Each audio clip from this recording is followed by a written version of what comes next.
working to connect a region of over 600 mil bridges between our lands.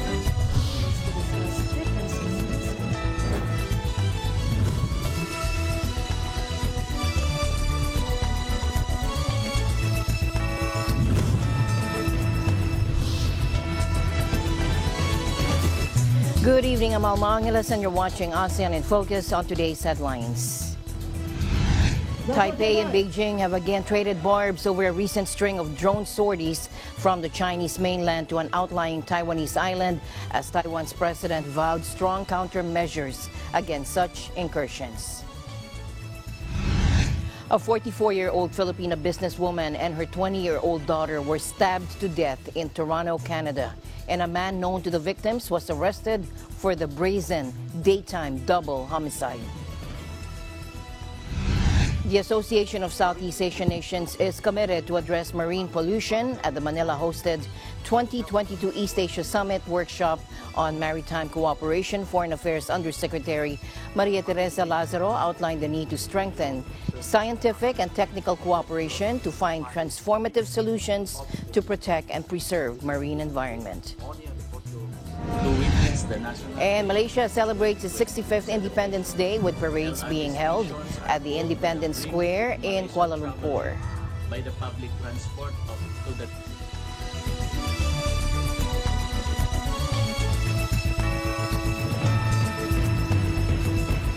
Taipei and Beijing have traded barbs over a recent string of drone sorties from the Chinese mainland to an outlying Taiwanese island as Taiwan's president vowed strong countermeasures against such incursions. Take a look.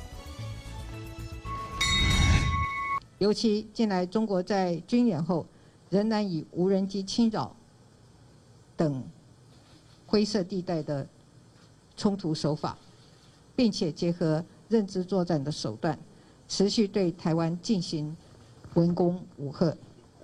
我已经下令国防部适时采取必要而且强力的反制措施，捍卫国家的领空安全。 Photos and video taken by Chinese drones of the Kinmen Islands have been circulating on both Taiwanese and Chinese social media, with one video showing Taiwanese soldiers hurling rocks at one to drive it off. While visiting Air Force facilities in offshore Pengshu Islands, President Tsai Ing-wen said China had used gray zone tactics such as drone intrusion to continue its military intimidation against Taiwan.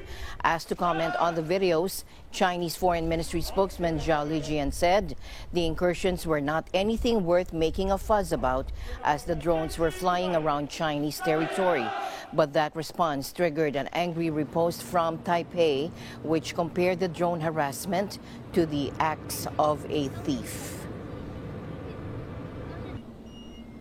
Meanwhile, Beijing is urging the United States to stop provocation in the Taiwan Strait, a day after two U.S. warships sailed the waters between mainland China and Taiwan, the first such transit since China staged unprecedented military drills around the island. Take a look. It is the U.S. and Taiwan separatist forces that try to change the status quo across the Taiwan Strait, not China. There is only one China in the world. Taiwan is part of China. The government of the People's Republic of China is a sole legal government representing the whole of China. The Taiwan Independence Forces attempt to solicit foreign support, including that of the U.S. for independence, is the source of current tensions across the Taiwan Strait. In the name of stability in the West Pacific, the U.S. tries to blatantly contain China with the Taiwan question. How is it not about China and not about China-U.S. relations? If the U.S. is sincere about seeking stability of the situation, then it should immediately return to the One China principle and the China-U.S. joint communiques and stop sending any wrong signals to the Taiwan independent separatist forces. It sends a very clear message, a White House official. National Security Council spokesman John Kirby said Sunday on CNN. The U.S. Navy will sail, fly, and operate wherever international law allows it to. Kirby, a retired Navy Rear Admiral, said the operation had been planned long ago. Meanwhile, the Chinese People's Liberation Army, the PLA, said the United States had openly hyped up the ship's passage through the strait. The PLA Eastern Theater Command is following and warning the U.S. vessels throughout their entire journey and is aware of all movements. Spokesman Senior Colonel Shi said troops in the Eastern Theater remain on high alert and are prepared at all times to foil any provocations. The 7th Fleet is based in Japan and is a core part of the U.S. Navy presence in the Pacific. The U.S. and Western allies have increased freedom of navigation crossings by naval vessels of both the Taiwan Strait and South China Sea to reinforce the concept that those seas are international waterways, sparking anger from Beijing. Washington has said its position on Taiwan remains unchanged and has accused China of threatening peace in the Taiwan Strait and using the visit by House Speaker Nancy Pelosi as a pretext for military exercises. Meanwhile, former Malaysian Prime Minister Mahathir Mohamad was in hospital today after testing positive for coronavirus for the first time. An aide told AFP on condition of anonymity that Mahathir has only mild symptoms of the COVID infection. Mahathir has been admitted to the National Heart Institute for observation for the next few days. The 97-year-old veteran politician has been actively touring the country in recent weeks to beef up support for his new political party amid speculation that snap polls would be held before the end of the year. Mahathir was previously admitted in December and January for several days for a checkup in the cardiac care unit. He has had numerous heart problems over the years, suffering several heart attacks and undergoing bypass surgery. Mahathir is one of Malaysia's dominant political figures, having served twice as prime minister for a total of 24 years. And Pakistan is urgently needing a minimum of $160 million to get help quickly and at scale to the many millions of people affected by the worst flooding in decades, according to the UN agency. In a joint appeal with the Pakistan government, the UN aid coordination body OCHA said that an estimated 33 million people have been impacted and more than 1,000 have died, including hundreds of children. Take a look. The United Nations is today launching a $160 million plan to respond to the devastating floods in Pakistan, the worst in decades. Over 1,000 people have died, among them hundreds of children. Some 500,000 people displaced by the floods are sheltering in relief camps, with many more living with host families. Access to assistance is difficult due to the flooding and landslides, with around 150 bridges washed away and nearly 3,500 kilometers of roads damaged. We are facing a catastrophe that is simply colossal. The loss of life and devastation, they are huge and they are widespread and they are countrywide. And clearly this is yet another case of climate-induced disaster. Prime Minister Shehbaz Sharif called the flooding the worst in the history of Pakistan, adding it would cost at least $10 billion to repair damaged infrastructure spread across the country. The rains that began in June have unleashed powerful floods across the country that have washed away swathes of vital crops and damaged or destroyed more than 1 million homes. Authorities and charities are struggling to accelerate aid delivery to more than 33 million people, a challenging task in areas cut off because many roads and bridges have been critically damaged. In tonight's other news, tourists will be able to visit Japan from next week on package tours without a guide. That according to Prime Minister Fumio Kishida today, as the country moves to ease strict COVID-19 controls. Prime Minister Kishida told reporters that from September 7, Japan will also raise its daily cap on the number of people allowed to enter the country to 50,000. But the measures fall short of a full reopening, and visitors are still required to book their trips through agents and obtain visas. Public broadcaster NHK and other local media have reported that tourists will be asked to follow isolation guidelines if they test positive for COVID-19 in Japan. Kishida said he hoped to ease border restrictions further, with industry officials keen to see the return of a waiver program that allowed tourists from much of the world to visit without a visa. Japan hopes to eventually enable smooth entry in line with other group of 7 countries, he added. The country has never imposed a strict lockdown, and it has recorded total deaths from the disease of around 39,000, far lower than many other countries. In tonight's other news, a 44-year-old Filipino businesswoman and her 20-year-old daughter were stabbed to death in Toronto, Canada, and a man known to the victims was arrested for the brazen daytime double homicide. According to a Business Mirror report, the Toronto Police Service, or TPS, identified the Filipino victims as LV and Angelica Sigod. Toronto Police said they responded to a call about a stabbing incident in the area of Batter Street and Ellerslie Avenue in Ontario last Friday at around 3:30 in the afternoon. The call alleges that a 46-year-old man became involved in an altercation with both LV and Angelica. During this altercation, all 3 were injured. Both women succumbed to their injuries at the scene, the TPS said in its report. The 2 Filipino victims knew the man, who was later identified as Godofredo Sigod. Although the victims' surnames and the suspect's surname are apparently identical, the Toronto Police did not state how they are related. Godofredo was immediately arrested at the crime scene. He later appeared on court via video link Saturday. He was charged with 2 counts of second-degree murder. According to the Department of Foreign Affairs, they are still awaiting for the report from the Philippine Consulate General in Toronto about the incident. The Department of Agriculture, Bureau of Fisheries and Aquatic Resources, or DA-BFAR, said it is pushing for a 100 million peso fund allocation to further boost the country's salt industry. BFAR Chief Information Officer Nazer Bigera, or Briguera, said that this target would help increase job opportunities in the country. Let's listen in. Ilalaan po ang pondong ito para sa pagpapalakas ng kapasidad ng ating mga salt makers dito sa bansa.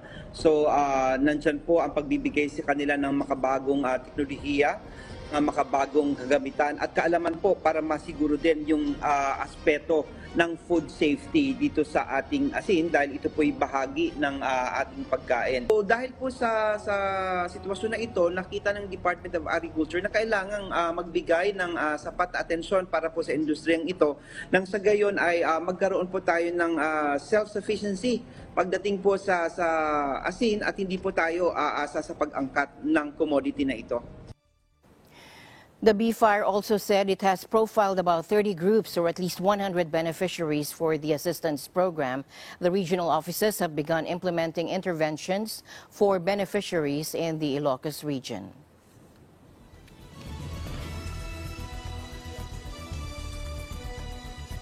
Hasan in Focus will be right back. Stay tuned.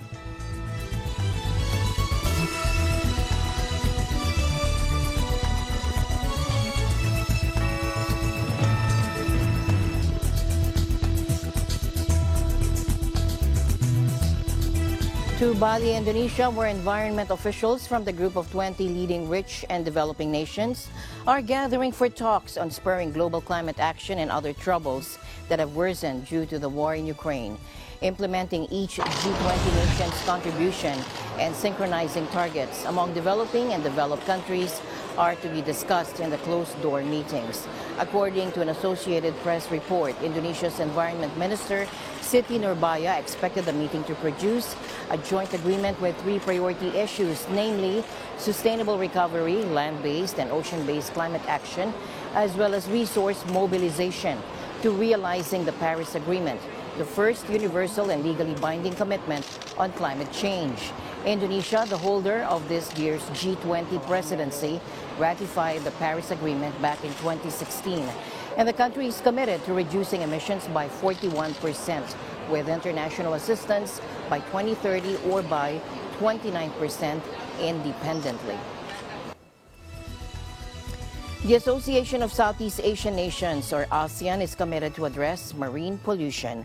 ASEAN Deputy Secretary General Ekapab Pantavong said this is among the fastest growing threat to human health and economic development, not just in the region, but globally. Marine debris pollution is, in fact, among the fastest growing threats to the health of the world's oceans, human health, and economic developments. Marine debris pollution is a regional concern for ASEAN, where close to 500 million of its people will be living in or near the coastal and the marine areas by 2050, relying their livelihood on the coastal and the marine resources. Against this backdrop, ASEAN is committed to strengthening the collective action to address this pressing issue, as reflected in the Bangkok Declaration on combating marine debris in 2019. At broader level, ASEAN, together with other EAS participating countries, also reaffirms their commitment to advance cooperation in this issue through the adoption of the EAS Leaders Statement on combating marine debris in 2018 and the EAS Leaders Statement on marine sustainability in 2020.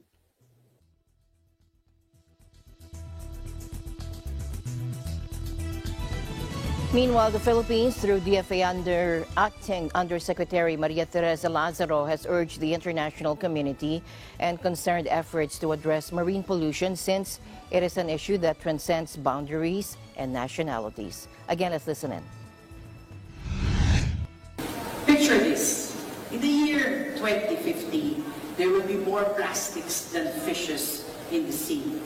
The oceans will be overheated and acidified, and 90% of coral reefs will be wiped out of existence.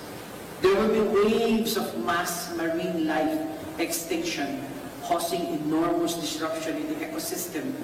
Coastal cities such as Manila, Bangkok, Jakarta, Seoul, and Tokyo will sink below sea level.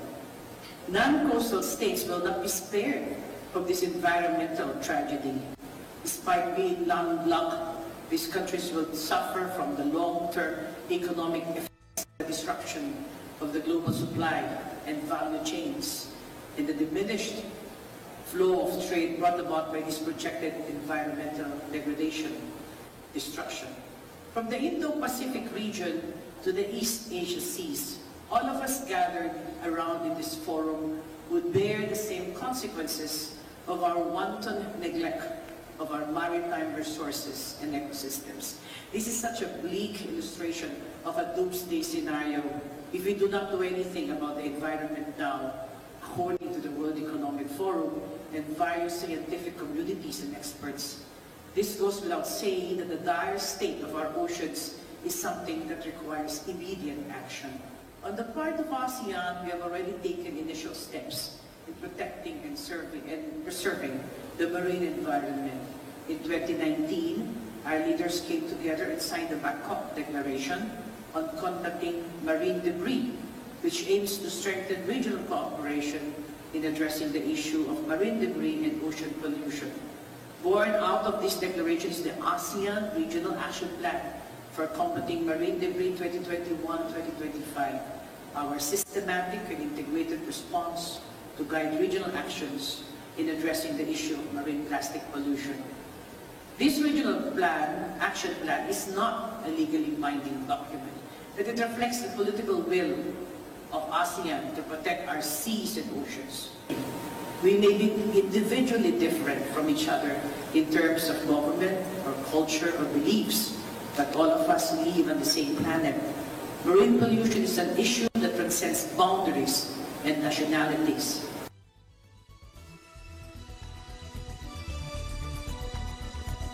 Meanwhile, Foreign Affairs Assistant Secretary for ASEAN Affairs, Daniel Espiritu, said the Philippines has a maritime economy and a maritime culture. Take a look. The Philippines is a maritime state, born of the ocean, protected by the ocean, and nurtured by the ocean. It has maritime geopolitical strategic predicament, a maritime economy, and a maritime culture. Maritime cooperation will therefore always be a key priority for the Philippines. The Philippines, during its ASEAN chairmanship in 2017, worked hard for the inclusion of maritime cooperation as an area and as a key priority area of in the EAS Plan of Action. The ASEAN Center for Biodiversity, as the sole ASEAN Center for Excellence based in the Philippines, supports and assists ASEAN member states in their efforts to conserve and protect maritime biodiversity, as well as to advocate for the fair and equitable sharing of its benefit and sustainable use. As an archipelagic country, it's only natural for us to protect the oceans, which provide for the majority of our subsistence. However, we are together in this endeavor. Almost all EAS participating countries are coastal states, and 8 out of 10 ASEAN member states have their borders touching the sea. Thus, the coming together of neighboring countries for joint cooperation is imperative. The 3-day EAS workshop on maritime cooperation, technical and scientific cooperation towards clean, healthy, and sustainable oceans will run from August 30 to September 1. Discussions would also include a situationer on oceans in East Asia and the Indo-Pacific, habitat restoration, climate change adaptation, science-based policymaking on marine sustainability, and solid waste and marine litter management, among others. The workshop is an offshoot of the Manila Plan of Action to advance the Phnom Penh Declaration on the EAS Development Initiative from 2018 to 2022. Aside from the 10-member ASEAN bloc, the summit participants included Australia, China, India, Japan, New Zealand, South Korea, Russia, and the United States. A Cambodian psychiatrist treating victims of the Khmer Rouge and a French environmentalist cleaning up Indonesian rivers were among the winners Wednesday of the 2022 Ramon Magsaysay Award, considered Asia's Nobel Prize. The annual award, established in 1957 and named after a Philippine president who died in a plane crash, honors those who have performed selfless service to the peoples of Asia. And among them was Sotherea Chiem, 54, a psychiatrist and survivor of the murderous ultra-Maoist Khmer Rouge regime that killed nearly a quarter of Cambodia's population through starvation, overwork, and mass executions in the 1970s. He was cited for devoting his life to helping people who suffered under the Khmer Rouge, with a focus on treating Baxbat, broken courage, a syndrome seen in Cambodia that is similar to post-traumatic stress disorder. Sotherea also testified as an expert witness before a UN-backed tribunal trying senior Khmer Rouge leaders. And Malaysia is celebrating its 65th Independence Day with parades being held at the Independence Square in Kuala Lumpur. Our correspondent from Malaysia, Alfred Balmes, reports from Kuala Lumpur. Alfred. Finally, after the 2 years hiatus due to the COVID-19 pandemic, the National Day Parade is back at Dataran Merdeka.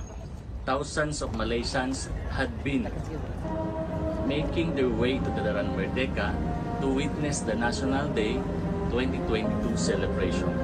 LRT stations are full to the brim with Malaysian traveling by the public transport to Dataran Merdeka, where the Grand Parades have been pulled since 6:45 a.m.